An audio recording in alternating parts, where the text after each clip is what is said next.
चेन्जेसको कुरा गर्दाखेरि सबैले अपर्च्युनिटी दिन एकदम जरुरी थियो वर्ल्ड कप क्वालिफायरभन्दा अगाडि किनभने सबैले गेम टाइम पाओस् हैन वर्ल्ड कप क्वालिफायरमा त्यहाँ जान बित्तिकै कसैको फर्स्ट गेम नहोस् आफ्टर 1 month 2 month सो त्यो प्लानले सबैलाई अपर्च्युनिटी दिएको अब आउटप्लेटको कुरा गर्दाखेरि आई थिङ्क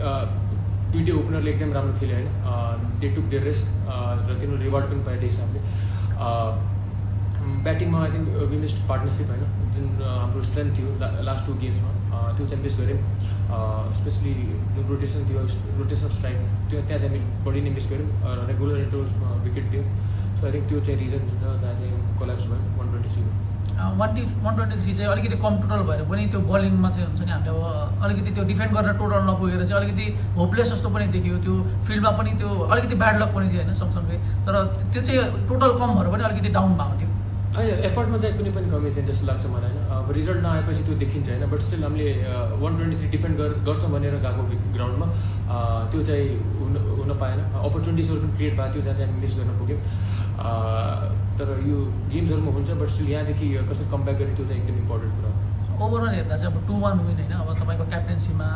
हामीले धेरै सक्सेसहरू पाछौँ तर यो सक्सेसले चाहिँ कहाँनिर राख्नुहुन्छ पहिलोपटक चाहिँ टेस्ट नेसनलाई हराउने मात्र होइन सिरिज पनि जित्न सफल भइरहेछ यो टपमै राख्छु किनभने फर्स्ट टाइम बाइलेटर सिरिज खेलिरहेछ होइन वेस्ट इन्डिजसँग जसको हिस्ट्री चाहिँ एकदम स्ट्रङ छ होइन क्रिकेटिङ वर्ल्डमा यसलाई चाहिँ टपमै राख्छु र आई थिङ्क जति बेला टिम जित्छ त्यति बेला क्याप्टन राम्रो देखिन्छ होइन सडनली जब चाहिँ टिम हार्न थाल्छ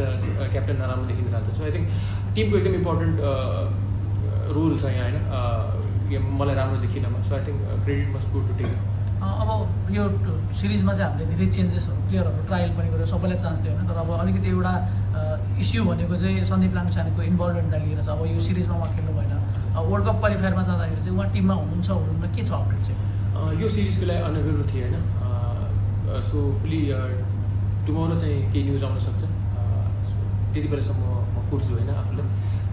भोलि न्युज आएपछि त्यसपछि सबैलाई थाहा भनेको अब वर्ल्ड कप क्वालिफायर हाम्रो जुन मेन टार्गेट छ नि त्यसको अगाडि चाहिँ हाम्रो सिरिज यो सिरिजको जति हामीले अब तयारी भनेर भनिरहेको थियौँ वर्ल्ड कप क्वालिफायरलाई जाँदाखेरि चाहिँ हाम्रो टिमको मेन्टालिटी चाहिँ कस्तो छ अब हामी योभन्दा अगाडि पनि ओमानमा क्वालिफायर खेलिसकेको छौँ होइन अब यो क्वालिफायर चाहिँ कतिको इम्पोर्टेन्ट वा यो सिरिज चाहिँ हामीले कतिको हेल्प गर्यो एकदमै हेल्प गर्यो होइन स्पेसली राम्रो टिम थियो होइन आज जुन हिसाबले खेल्यो उहाँहरूले एकदम राम्रो टिम थियो यसले यो सिरिजलाई एकदम कन्फिडेन्स दिएको छ ग्रुपमा होइन र पास्टमा के भयो भने ओमानमा त्यो चाहिँ मलाई लाग्दैन त्यो फ्याक्टर म्याटर गर्छ होइन हाम्रो बढी अब चाहिँ के गर्छौँ हामी त्यो एकदम इम्पोर्टेन्ट कुरा हो हाम्रो लागि so I think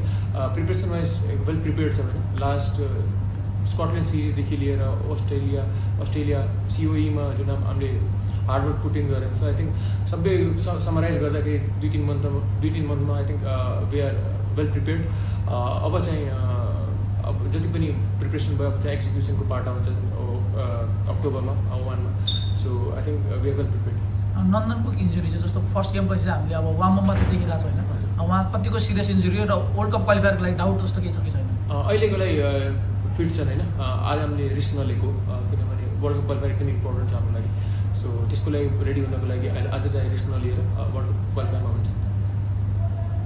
I really want to understand the reason behind the change because Nepal were going 2 up and they were dominating the series. It's not like neck to neck, it was they were dominating the series. Today you made 3 changes. What was the main reason behind it? Was it like we won the series, let's give something try, let's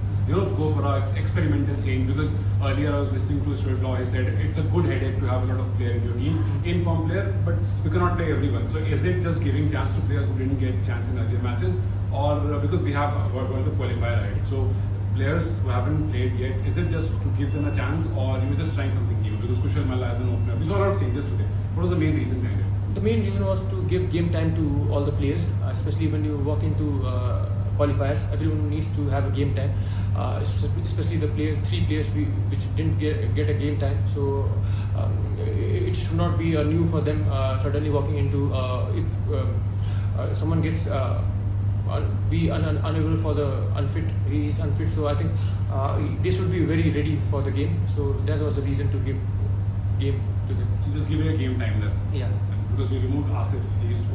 yeah, and then you give Kushal Malla opening, so tough call. Yeah, just to give game time to all of them. Thank you.